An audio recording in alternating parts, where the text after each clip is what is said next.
everyone, it's me, Emily, here to talk about crafts again. I feel like I need like an actual name for this show so I can be like, it's the such and such show, but you know, whatever. Feedback on the camera and audio was good last time, so we're gonna keep going with that. This is as high as I can get my stand and as low as I can get my chair, so hopefully you don't feel like you're looking up my nose quite so much this time, because that's always slightly awkward. Trying out a new location with some different lighting, and also this way you can see one of my absolute favorite finishes on the wall behind me. That is, now let me grab it. This is a shawl. It is, okay, I wasn't actually planning on talking about this in detail. It's the Out of Darkness shawl by Boo Knits, and I did it in the Deborah Norville Serenity sock, and the color was something weird. It was like called navy or something, even though it's like this dark gray. And I have these little like gunmetal beads in it, so it sparkles. And I actually just, mostly I keep it hung on the wall as art, but I will wear it when it's a little bit chilly. I found that if I'm like wearing a long sleeve shirt, but it's still just a tiny bit too chilly for me, but not chilly enough to put a sweater on over it, this is amazing for that. I just kind of, you know, wrap it around my shoulders like traditional shawl and tie it in front, and it works really well. But I love the lace. And so this kind of shape where you've got kind of like the plain middle and then lace on the ends is a shape that I find really attractive in shawls. I really like it, so I did this one. I'm trying to get out to the very, very end because it's super lacy on the ends and sparkly. So anyway, that's one of my absolute favorites. Allow me to go put it back. And so what I do with it is I've got two thumbtacks, push pins, whichever one sticks out. I can never remember. I've got two of those in the wall, and it's got these little holes that naturally form just under its edge, and I just hang it on that. It stretches a little bit, but so far it hasn't been bad, and because it is stuck on something, because it is wool, if it ever gets really bad, I can just re-wet it and put it back in the position I want, and it'll hold that position. So, one of my absolute favorites behind me now. Let me know if you like looking at that compared to like a corner of my TV, whatever it is. You know, since we just talked about my knitting finished object, I'm going to go straight into the knitting today. If you're here purely for cross stitch, I will have clicky things. Links! I'll have links in the top to the various crafts that I'm talking about in this video, and you can just jump ahead to whatever you want. So, knitting.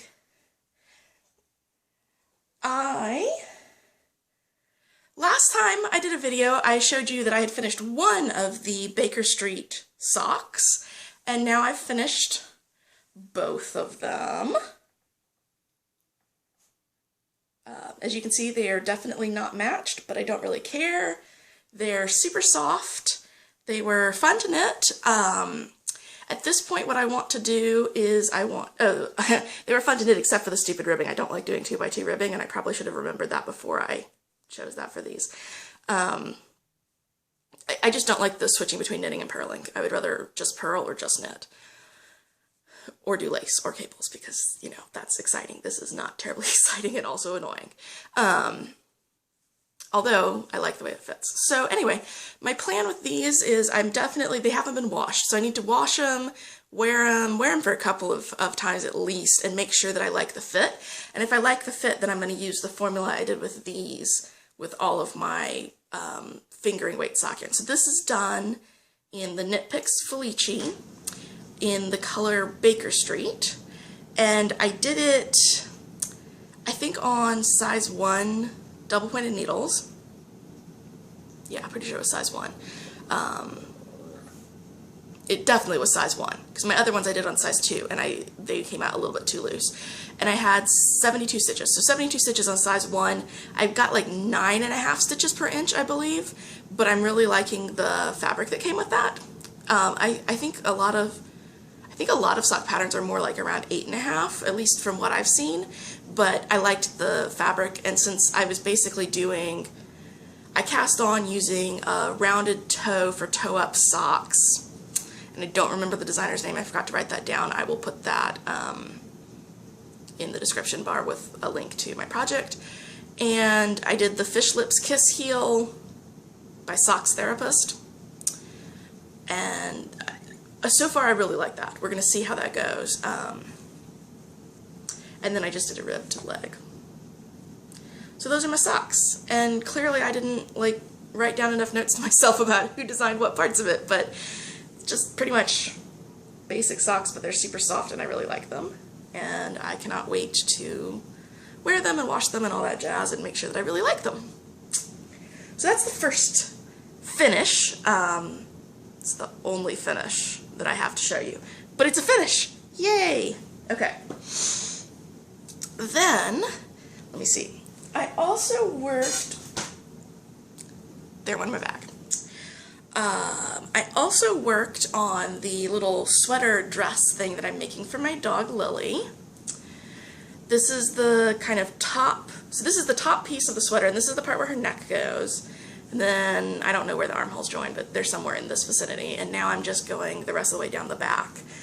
And I think I have another like 2.5 inches to go down the back, and then I will add a little ruffle on the bottom that makes it into the little dress, and then I do the front and seam them together. So this is the Little Black Dress with Pearls dog sweater pattern, which I got on the My Savannah Cottage blog. And I think last time I showed it to you I was about here-ish, and I've gone down. I forgot to put one of my little clippy markers on so you could see how far I'd gotten. Oh, I forgot to do that on all of my projects this time. I need to do that after today. Note to self. Hang on one moment. Add clippy markers. Okay, cool. Sorry about that. And this yarn is the Lion Brand Fisherman's Wool in the color Oatmeal, which I dyed to a purple. It looks like this camera is making it more of a blue purple, and it's really more of a pinky purple. It's kind of more like that color right there all over, rather than these bluer bits. So, but it is modeled and it's cute and I like it. Anyway, so I'm working on that. Oh, these are size 8 clover bamboo needles on a circular because I don't do straights anymore. I do only double points and circulars. So there's that. I'm making progress on that. Not as much progress as I'd like because it's now hot and she's not going to wear it till next year, but oh well. And then I also worked on the bamboo cowl. It's done with a bamboo yarn, the Naturally Care and Spa yarn. Uh-oh, I'm losing stitches. One moment, please. Yes, all back on. Okay. And I'm showing you the back. Not that that matters, but it won't be as helpful. And the pattern is the Winter, let me double check, Winter Berry Cowl by Michelle C. Meadows. It's a free pattern on Ravelry. And, oh, the colorway for the Naturally Care and Spa, which is a bamboo acrylic blend, is Ocean Spray. It's a discontinued yarn, but it's pretty, but it's kind of a pain in the butt to work with because it's really splitty and it's really slippery. So, anyways, you can see by the extra things here, I've added my last kind of small leftover balls, and now I'm working out of my single big ball. So it's this pretty little like lace ribbing pattern, and it's currently pretty darn long. When I use up all of my yarn, I will take out this pink provisional cast on and graft it into a circle, so it's a cowl, a seamless cowl. And then it should, I think it's actually going to be about twice this long, which means that it should be about long enough to like double up, like so, when you're wearing it. And part of the reason I picked it, and I talked about this last time, but part of the reason I picked it is I really like kind of the texture combinations when you double it up. So that is that one. It's been, I think, 3 weeks since I did my video. I worked on this a lot during the first week, I want to say, and then not so much in the last 2. Yeah, something like that. The first week, week and a half, I was working on this, but not so much in the last 2. because, oh look, the color changed. I'm now weird, but this is the much more accurate color on this. Oh well. Anyway, that's that. And then the reason that I didn't work on that, Lily. Okay. We may be losing video due to power issues in a little bit, but we'll see. We'll try to get this done. The reason I didn't work on that as much in the last bit is I was working extensively on my 10-stitch blanket by Frankie Brown. It's a free pattern on Ravelry. It's really cool because you're always working on like 10 stitches and you go around and around and around. And I've got all sorts of scrap Aran weight acrylic yarn. It's mostly like Red Heart. And I think I had been working on this a little bit the last video, but I can't remember exactly where I was. So as you can see, a lot of these blues are from my rug that I did. And then like these sections are itty bitty scraps I had left over that I had gotten from my parents' place last time I visited, and that I just basically tied together to make kind of, they call it like a magic ball, and tied those together. And it did, you know, it made these little kind of stripy things myself. This is all I have left over of my Aran weight acrylic yarn, and I think it's going to get me, because I'm right here, I think it's probably going to get me to this edge and then partway down this side. And that's a little bit of a problem because I want to go all the way down this side and all the way down here and then end here. And I want to be sure to go around the edges of these because you can see like this yarn is a little bit thinner, so it kind of sucks in, and then there's places where it kind of bumps out because there was a knot right at the edge. So I'd like to put like one strip that's not this kind of like weird combination to even out the edges. But I've been thinking about it, and I really can't think of any projects that I'm going to really want to do the Aran weight acrylic with again. So I'm thinking that I'm going to actually end up going to my little like used craft supply thrift store place and buying a couple, like I can get enough yarn to finish it for less than $1 probably, and just buying a couple to finish it out. At which point, I don't know. I'm thinking it's probably going to go, I'm thinking it's probably going to be more like animal shelter than people shelter. I don't know. It's just a little bit wacky, and I think that the dogs don't care what it looks like, but you can always use like bright colors for the dog to stand out against when they're lying on their bed. So I kind of feel like that's probably the place that I'm going to donate it. But anyway, that's that. I got really obsessed with the idea of like finishing it, and I did a ton of work on it. And then when I realized that the yarn that I had wasn't going to be enough to finish, I just kind of stopped. So I'm probably going to go get enough to finish it and then work through it and just get it done, you know. I'd like to, ideally what I would like to do is I'd like to get one of the 3 current works in progress, this one, the cowl, and Lily's sweater. I'd like to get one of those done for sure, so I've only got 2 projects, and I don't really want to start another project until I've gotten actually 2 at least of those done. So that way I can have like 2 knitting projects and be making more progress per project. And then I'm going to show you, I haven't shown you this since the very first video, and it's a knitting project, but we're not going to count it as a work in progress because it's also another scrap blanket. This is an old cookie jar that I've got these in. I am doing the, oh, this is a terrible one. I'm doing the Beekeeper's Quilt by Tiny Owl Knits, and they're these little hexagons, and you seam them together, and usually they're stuffed, but I like mine flat, and I like them, I'm doing this with leftover sock yarn, and what I like about these is because they're double thickness of sock yarn and they're wool, they're going to be pretty warm and pretty heavy for their size, and I like heavy, warm blankets. So I am in the process of filling up this cookie jar. When it gets fully full, I'm going to like mix everything up and sew them together and then fill it up again and sew on more and so on and so forth, haha. But it's my travel project. This is why I'm not really counting it as a whip. I've got a little makeup case that's got all of my spare scrap yarn, and also some of these, like this one, and this one, and this one, were actually gotten from the craft thrift store. So they aren't actually my spares. This one is a spare of mine. It was a dark gray and I dyed it. Likewise, this one. this is the plain dark gray. It's kind of wacky because I pulled, this one was the swatch that I unraveled and just knitted without straightening it out, so it'll straighten out once I wash it. But anyway, oh, here's another one of the scrap yarns that I got at the thrift store.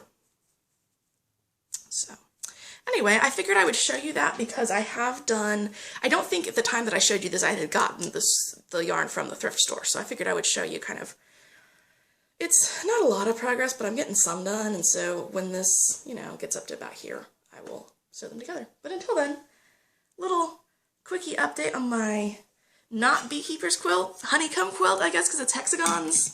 I don't know. Anyway, I don't know where this came from. I just found this on the counter. Is it a size? It's a size 8. Oh, I know where this came from. This came from the 10-stitch blanket. Never mind. All good. Let me see if that's everything. Oh yes, I do have one other thing that I like to show in this category, even though it's not actually knitting or crochet. It's now hooked onto my cross stitch. Okay, we're good. I am spinning. So this is unattached in a way that it's not supposed to be unattached. This is my Stitch High-Low 1.1 ounce drop spindle. And I'm spinning the, it's Knit Picks Full Circle Roving in the color Fawn. So you can see I'm getting this, well, okay, aside from there and there, I'm doing pretty well. This is my first spinning project, and I'm getting a pretty consistent yarn. My plan is to ply this into like 3 or 4 plies probably. And then I'm thinking I'll dye it and knit a shawl, but I'm not entirely sure what I'm going to do. I did wind off my first, this is called the cop, and so I wound, it got too full, I was breaking my yarn too much while I was trying to spin, so I wound off this. Unfortunately, I had to wind it off into 2 bits. These are just toilet paper rolls to hold them under tension, but I had to wind it in 2 because I found a weak spot and it broke as I was taking it off, unfortunately. But that aside, this is my first round of yarn that I'm holding on to, and when I get done with the entire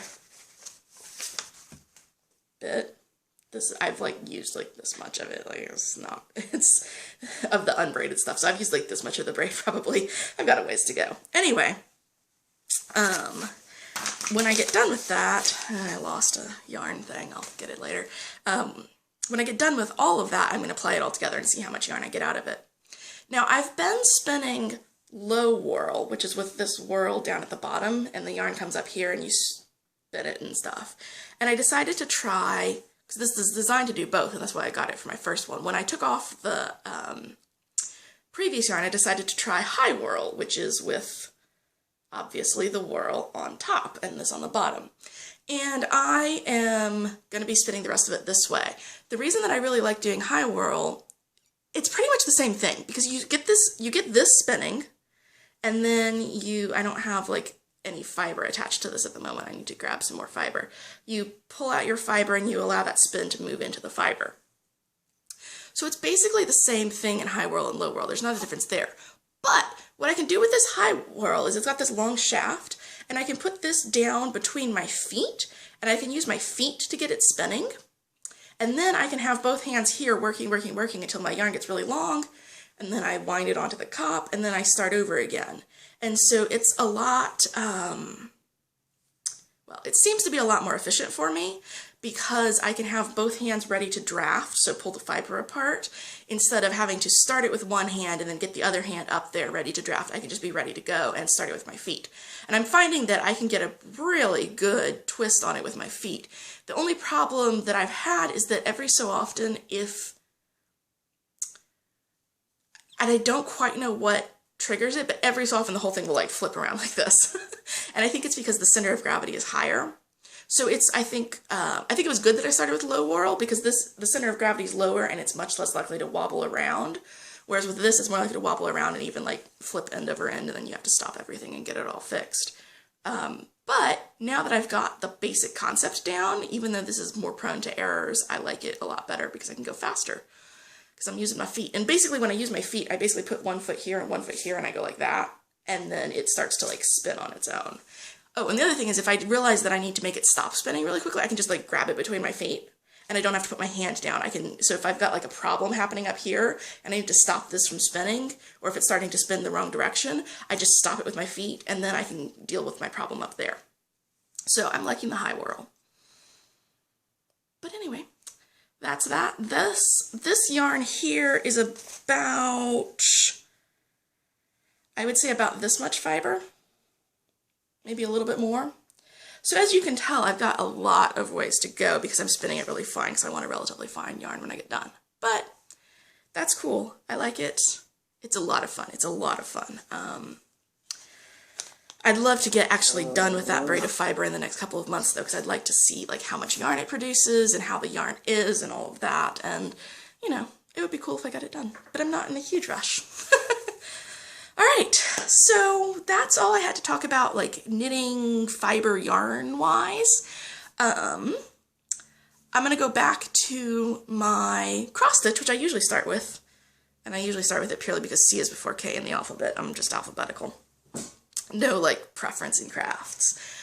So last time that I was doing this, I was talking about how I had gotten some new Q-snap options, and so I was keeping multiple pieces on the frame at a time, but obviously only one in my stand because I've only got one stand. And that way I could like work on one, and if I decided I wanted to change, it was relatively easy to just like pull it out of the stand, pop the next one in the stand, and not have to like take it off the frame and roll it up and put the next one on the frame and adjust that and get this stuff going.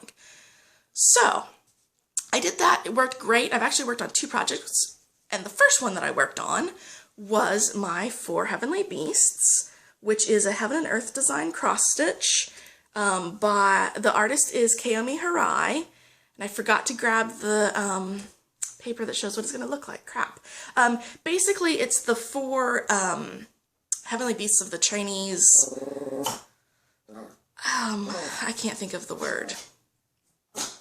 I think they're like the deities or whatever. It's like a dragon, phoenix, tiger, and then a turtle snake combination, which is counted as one for some reason. I'm not real big on that. I just really love the picture. So you can see the sparkle from my metallic gridding floss. But when I last saw you, I was here, and so I've done this whole. This is actually 25 stitch row, and I've been going down, and I've gotten all the way down. This right here is the very corner of Tiger's shoulder blade. This is like her hip, so she's going to connect up there. I'm getting into more Tiger. It's exciting. Unfortunately, I hooked the hook from my spindle on these and pulled them all kind of awry. But this is what it looks like when I park. It's a royal mess. I've got needles, which normally my needles, they got pulled out because I hooked the drop spindle on them by accident. But it doesn't bother me, and I know how to make it work. And I am planning on doing a video on my parking. I think I'm going to wait until I get done with this column, and I did this in about 2 weeks, so it'll probably take me about another 2 weeks to get this done. And when I start this column, I will do my parking video then, because I can show you how I prep the pattern as well as how I start, and then once I'm in the middle, how I work when I park. But anyway, that is my progress on that. I love it. Let's see, I said that it was 4 Heavenly Beasts, Heaven and Earth Designs by Kaomi Hirai. The fabric is 18 count Aida, and I'm doing it 2/1, so 2 strands of floss over 1 square in the fabric. And that is where we are at. So like I said, I worked on this for about 2 weeks. Oh, and the other important thing is I did make a grime guard for my frame, so that way it would hold the excess fabric. I have like oodles of excess fabric back here. Oh hey, I'll show you the back. I'm not scared to show you the back of my work. It's a royal mess. But, you know, there's no, like, aside from these that are waist knots, the rest of this, there's like no long dangly threads, so there's nothing it's going to catch on. It's just kind of a mess. Anyway, I made this grime guard. I like Googled how to make them. I found a couple of different people had instructions, but they were all kind of the same basic principle, so I just kind of cobbled together something from that. And I did that, and my plan is to do one of these for all 3 of my Q-snap frames, but for right now I've only gotten this one done, because this is the one that was most pressing on. feel like there was something else I was going to say. Can't think of it. Anyway, oh, I did this for 2 weeks. This is one of my absolute favorites. I love doing this parking. I love seeing the pattern come out. And I was a little bit concerned, because my plan was to be able to like switch when I felt like it, and I was a little bit concerned that I wasn't going to ever feel like switching, and that I would have to be like, okay, you know, I've got like 4 cross-stitch projects, 2, okay, for a second it looked like it stopped filming, 4 cross-stitch projects, a blackwork project, and a hardanger project, I think, is what I've got going on. So I was like, I was worried I was going to have to stop myself and be like, no, you have to stop.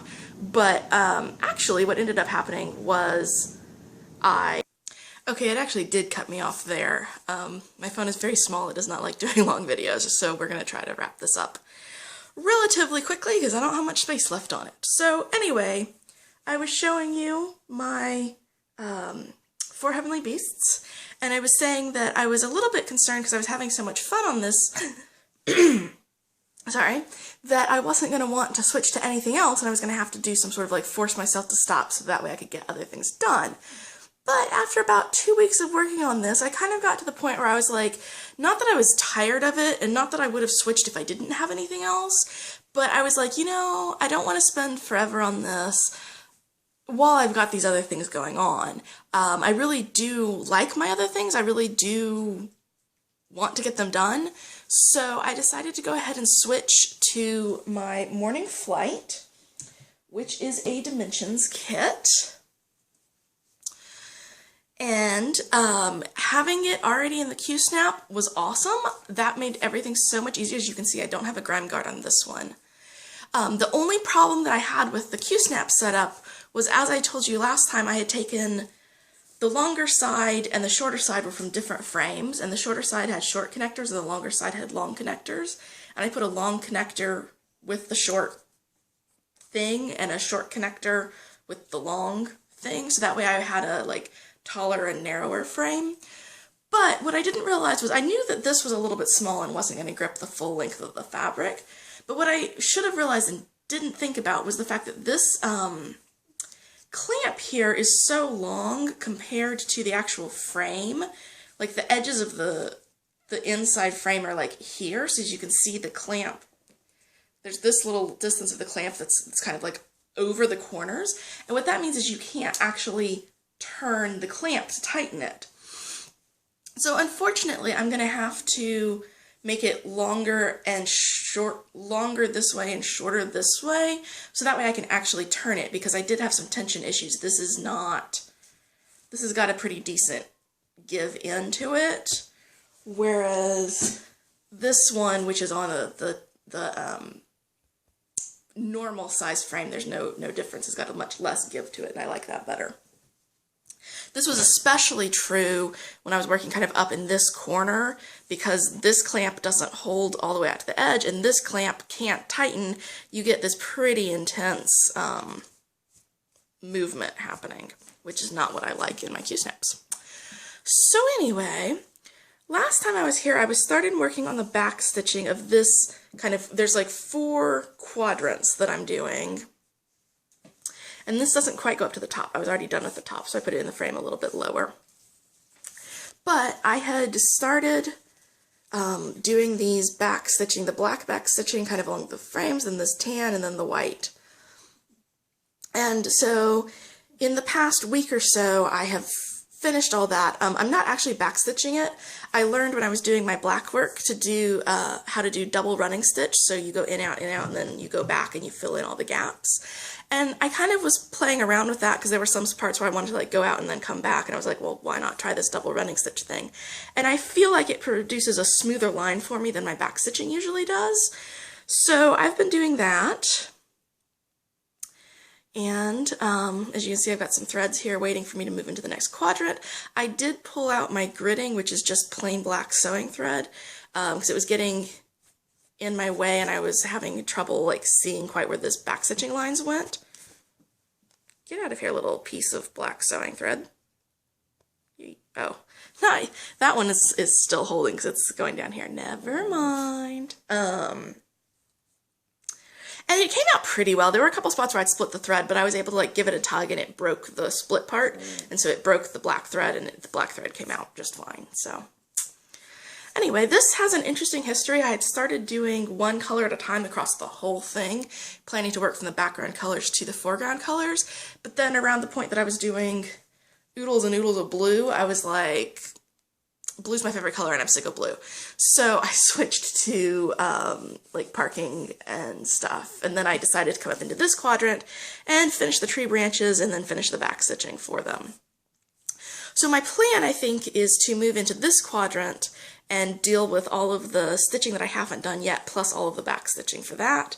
And then this quadrant is mostly done, aside from a little bit under the eagle's wing and the eagle itself, and then do this quadrant. The only thing that I'm still planning on kind of saving out is this eagle. Oh, I should have shown you. I should have shown you what it looks like, shouldn't I? It looks like this. Man, camera cuts me off and I can't keep track of anything.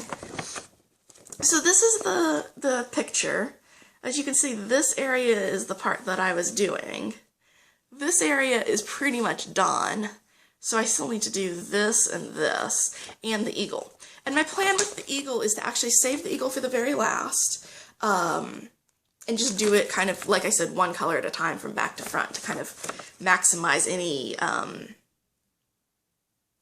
layering. Like if the colors I do second are a little bit in front of the colors that I do earlier because of the way I stitch them. Not that they're going to be like on top of or anything, but you know, the ones in the back sometimes get like tightened down as you're going into the holes and stuff. Not significant, but you know, whatever. I figure I'll do it and see if it makes a difference. I doubt that it'll make a dramatic difference, but it'll be fun. I'm saving that eagle for last. So as you can actually see pretty well at this point, I'm hoping the camera can still pick up you can see the outline of the eagle, and like I said, I'm going to save him. I do have a little bit in here, but I'm actually probably going to pick that out because I realized that I have some errors in that. So, like I said, this quadrant is now done. I'm going to move over to this quadrant, then this quadrant, and the last itty-bitty bit of this, and then the eagle. And then I'll be done, although this will definitely take me a while. Anyway, I've been working on him about a week. I'm probably going to go ahead and put this back on the stand. Adjust, because I'm going to have to move, to work on this quadrant, I'm going to have to move it down a little bit and in a little bit. So I'm probably going to adjust the frame to be shorter and longer, which is not my preference, but it's the way it has to be in order to get good tension with it. And then I'm probably going to go ahead and just keep working on this until I get tired of it. I feel like working on this some more. I was like, do I want to do this? Do I want to go back to the Four Heavenly Beasts? Do I want to go to something different? I think I'm going to stick with this. Oh, normally I would be starting the Round and Circles Hearthanger stitch along because normally it comes out on the 1st, but the designer's having some family issues, and so there's a little bit of a delay. I think it's coming out next week or the week after instead of the first week of April.